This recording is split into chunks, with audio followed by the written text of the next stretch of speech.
What's up, YouTube? Welcome back to another episode of Truck Talk, brought to you by me, inspired by my man Chili. Today we're going to talk about the whole Zelensky, Trump, Ukraine, the whole falling out they had yesterday. Y'all all saw the video. So that's what we're going to talk about today. I know it's been a while. I'm glad you guys are back. I'm glad you guys are here. I've been out training for the Yukon 1000, which is the longest kayaking race in the world. Me and my teammate are going to go do that this summer. So I've been out in sunny San Diego, but I'm back home now and thankful to be here.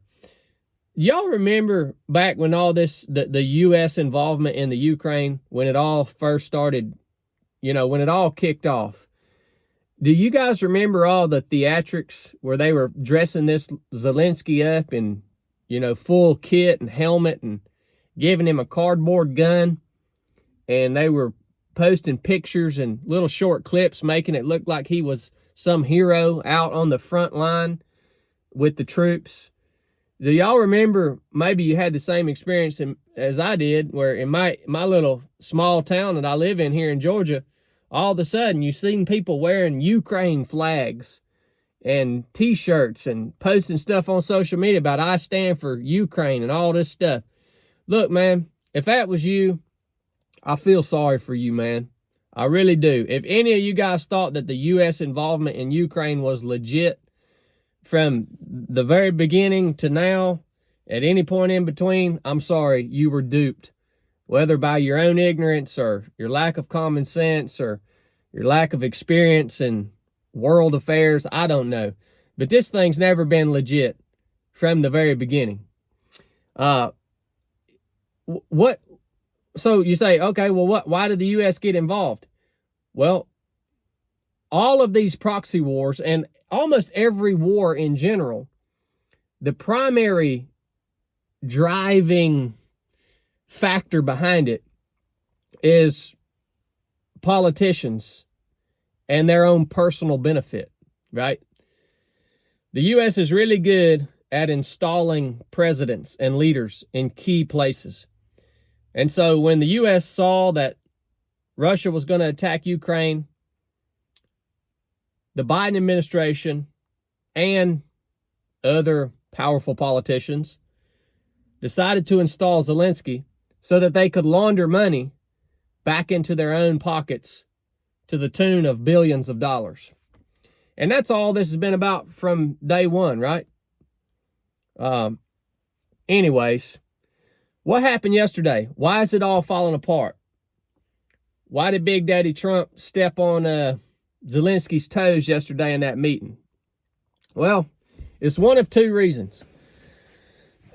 Big Daddy Trump don't really need to launder any money back into his own pocket because he's already very, very rich. All right? And so I would say he's a lot less apt to do these stupid, corrupt things that other politicians are driven by greed to do. And so maybe that's what happened. Maybe Trump is just like, I don't need this puppet anymore. He's been a puppet all along. I don't need him because I'm already rich. And so we're going to shut this unit down. Maybe that's what happened. Or the other possibility is that it was all part of the whole theatrics of the entire situation as a whole. Maybe President Trump and the politicians that are in power, the politicians, I guess you could look and name their names, but,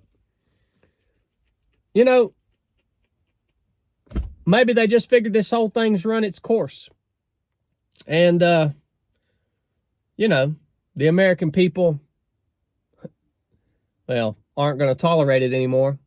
I don't think that's true, though. We pretty much tolerate anything that our government sends down the pipe. Maybe they just think it's run its course, and this was just a staged argument to make the people happy, to make us happy, and to add to the trust that we are blind trust almost that we are putting into our leaders who are a part of this current administration. Don't forget, everything that you see could possibly just be staged theatrics to manipulate you. Or it could be legit.